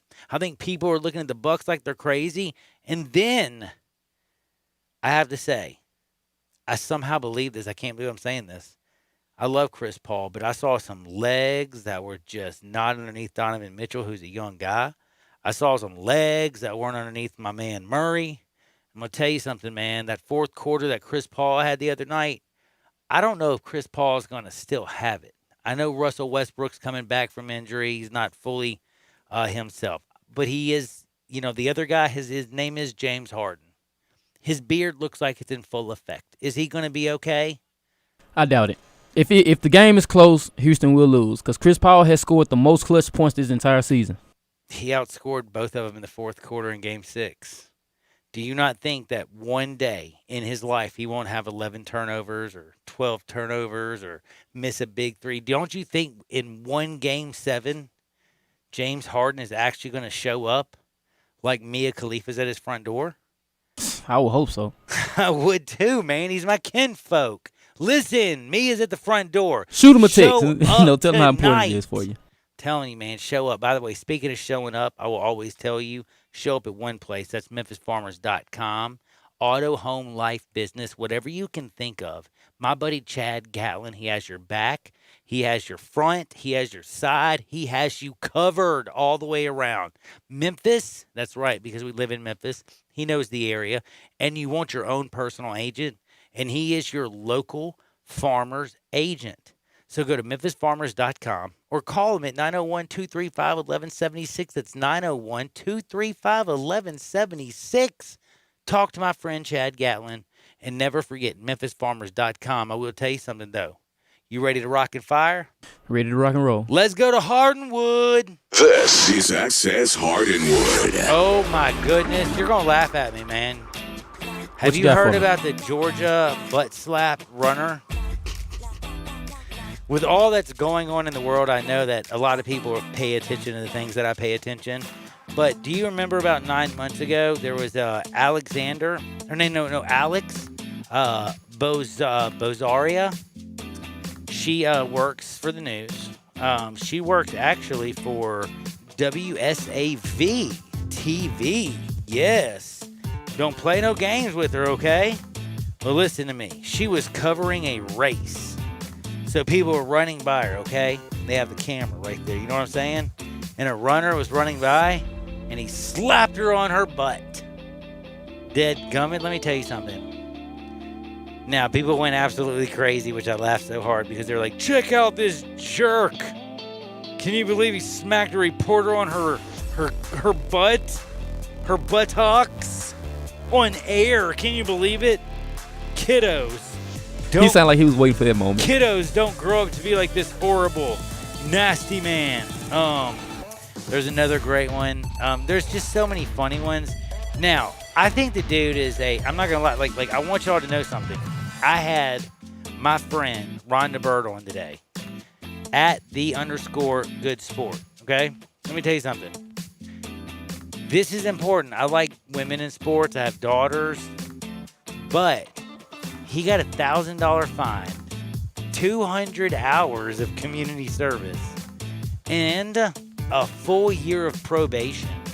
That if he breaks his probation, he does 3 years. Well, that's, 3/11/29. It's almost 3 years. It's basically 2 years, 11 months. You said 11/29? 11/29, 11/29, 11/29. There's 3 of them. 3 of those joints. You better keep your hands to yourself, fellas. Man, you better keep your hand. And the reason I'm trying to say this is here's what the judge said. This is absolutely, this is horrible decision making. This is a horrible teaching to teen youth in this country. And the fact that this was on national television, it upsets me. Well, then his lawyer came out and said, this is a miscarriage of justice. And then he started to characterize the decision that the judge said. And again, that's when the judge added the, if he violates probation, he goes to the slammer for 3/11/29. And he upped his, he had 1 year probation, 100 hours, and a $1,000 fine. He upped it to 200 hours. In fact, the fine was the maximum already. And he said also, though, if he violates probation, now homie's going to prison. And by the way, can I just tell you something? That's why you should have me out there covering the race. Because if he would have slapped my behind, I just would have turned around and smacked the hell out of him. Then both of you guys would have had 3/11/29. Oh, you're probably right. Actually, he would have been like, give me a high five. Like, yeah, buddy, yeah. No, dude, I still can't believe, though. I can't believe how, when I saw this, people were making a very big deal of it. And I understand. Listen, please don't take me wrong. I don't think what he did was correct, okay? But out of a lot of the things that I've seen in this world, do I think that a dude who just ran a marathon kind of just spanking a reporter on her backside and doing a, hey, I'm on national TV, I just don't know if it comes down to the heinous crime that they talked about in the article and also on television.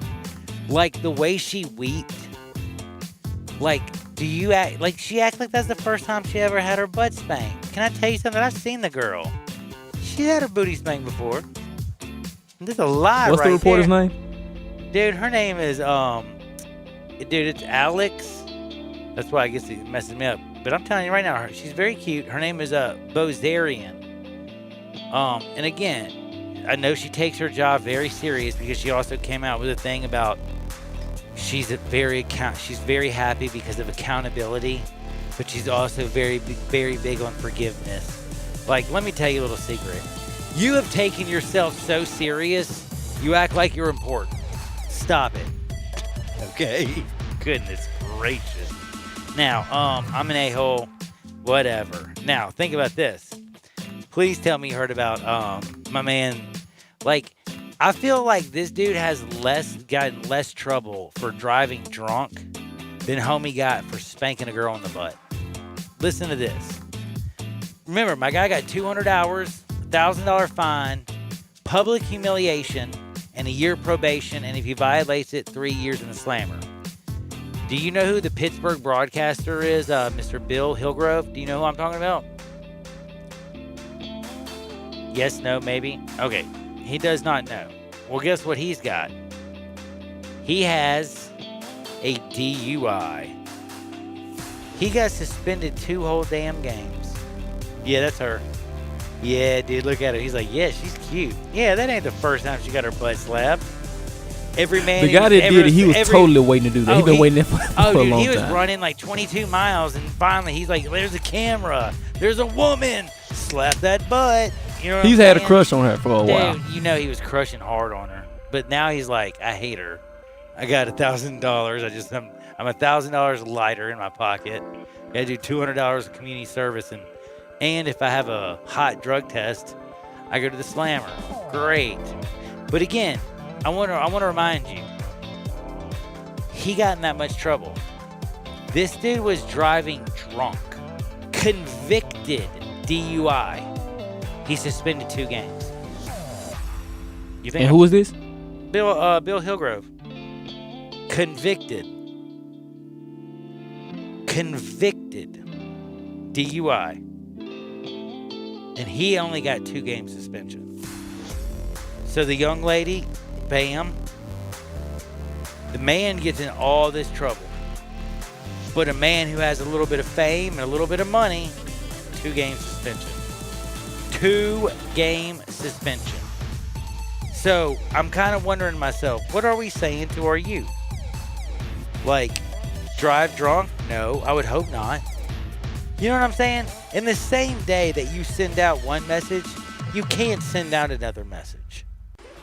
Anyway, hopefully we'll learn things. Now, speaking of things that we should learn, this is awesome. Do you know Roberto Clemente? I bet you don't even know who that is. Number 21. You're right, I don't know who that is. Yes, well, he gave his life actually as a humanitarian, died in a plane crash, was one of the best baseball players in the history of the world. Everybody who's a pirate knows everything about him, but they're having Roberto Clemente Day, and they are going to unretire number 21 for an entire day, and the entire Bucco staff is going to wear number 21 in honor of Roberto Clemente. That's cool. That was awesome, and if you don't know what I'm talking about, again, the Clemente family, how much they mean to, Pittsburgh, the United States, and then Puerto Rico, and what he's doing. We just had Jackie Robinson Day. I just got to say, man, MLB, they're sending out good messages. Other people, they're kind of confusing people. Like judges, make up your mind. Who's actually offending people and who's not offending people. I don't know. I'm a little bit harder on drunk driving than most, maybe. I would be, too. I would be. I'm sorry, but I will tell you one thing. Baseball, I'm so proud of you. Again, Jackie Robinson Day. And again, the fact that they're going to honor number 21 is pretty awesome. And if you didn't know, Roberto Clemente was a 15-time All-Star, a 2-time World Series champion, and his charity work, that's why they give the Roberto Clemente Award. It wasn't just because he was an all-star. It's what he was a bigger man off the field than he was on the field. And there's not very many men who can be a Hall of Famer and stand taller off the field than they did on the field. Roberto Clemente at number 21 for the Buccos might be one of the classiest men of all time that ever played the sports. Now, I'll be back in 2 shakes. Whatever you do, we got major basketball. We got baseball everywhere. And by the way, can you believe the Giants scored 23? Well, they're at it again. They're scoring and scoring and scoring. This is the Giants. Boy, the Rockies pitching must be just dreadful. Don't touch that dial. This is Sports 56, 96.1, 87.7 FM. Want to get your voice heard? Hit us up on the First Bank phone line or First Bank text line.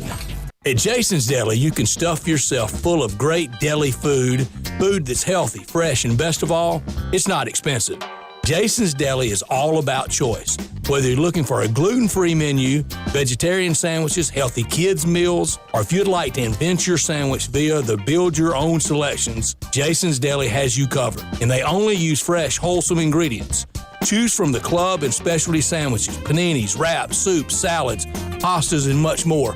I love the cleanliness in the restaurant, the hospitality, and of course the cost. They have a huge salad bar and great soups, including Southwest chicken chili, fire roasted tortilla, organic vegetable, tomato basil, and many, many more. And if you're planning an event, their catering department is fantastic and can handle any size party. Go check out Jason's Deli's 4 locations. On Ridgeway in the Park Place Center, that's my favorite, on Germantown Parkway in Cordova, at Poplar and Highland, and on Goodman Road in Olive Branch.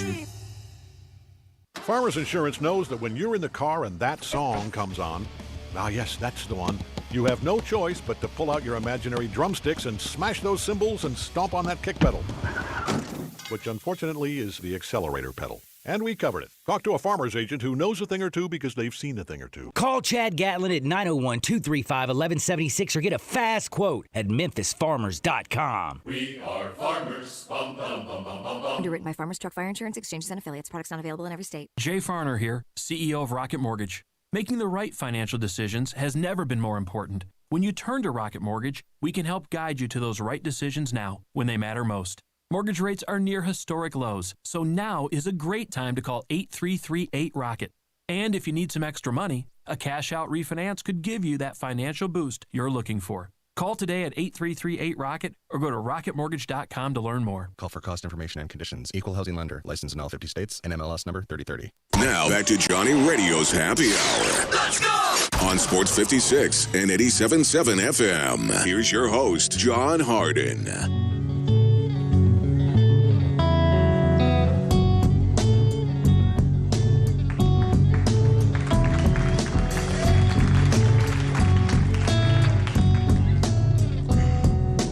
Many a hand has scaled the grand old face of the plateau.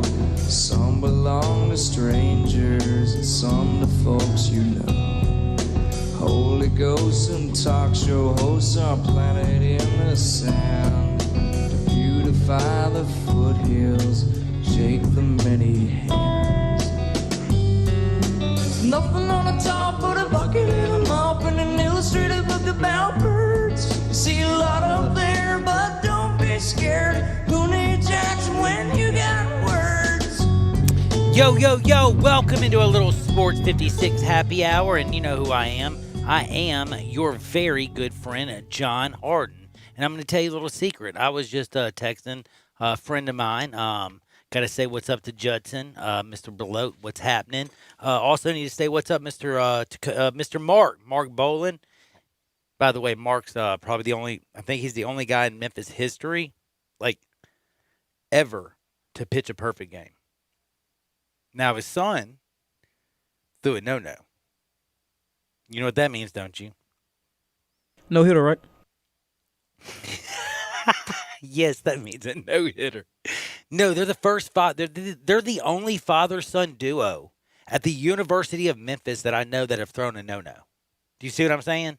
Mark, his dad, he has a perfect game. His son, John, though, guess what? He arrived in Kansas City at 3 a.m. last night, and he's going to join me tomorrow. And I got to say one thing. Congratulations. Head on out. Get out of Bartlett. Head out of Memphis. Get on out to Kansas City and make something of yourself because my man John Bolin has been called up to the Kansas City Royals. I don't know about you. I'm pretty stoked. What do you think? You fired up for that, or you just kind of like, I don't really know much about baseball? No hitters are pretty awesome. I know a little bit about it, you know. Anyway, you are the best. I love you to death. But anyway, John or Jonathan, Johnny, I'll probably talk with you tomorrow. Thank you for getting back to me. And again, I wish you nothing but the best. And I hope you have tons and tons and tons of success. Now, I gotta bring up something that's kind of crazy. I don't know if you noticed this, but did you see what basically John Harbaugh said? No, I didn't. Ooh, John Harbaugh. You know who John Harbaugh is, don't you? He's the coach of the Baltimore who? Ravens. They got Lamar Jackson. Yes. Oh, you know. Now, his brother, do you know who his brother is? No, I do not know his brother. What? His brother's Jim Harbaugh. The dude who used to coach. They had the Harbaugh Bowl, 49ers versus the Ravens way back in the day. Kaepernick. Look, I think I remember Dude, something oh, my about goodness. Anyway, he coaches at Michigan. I'm going to beat you down. Anyway, you're so funny. I love you, Carl. My man, John Harbaugh. John Harbaugh. Again, remember, we had Donald Trump yesterday. Called out Kevin Warren. Said, let me tell you something, Kevin. Kevin, we're on the 1-yard line. We're going to play some football, damn it. We're going to play some football. Well, guess who? John Harbaugh came out and basically told the world that the Big Ten and the Pac-12 announced in August when they postponed their fall season due to COVID-19. Well, that was BS. Whoa. President Trump has got involved. John Harbaugh's made it clear that he wants his brother and the rest of the Big Ten playing some football, and he wants it before Thanksgiving Day. Dude, he came out strong, brother. Like, I'm not playing with you.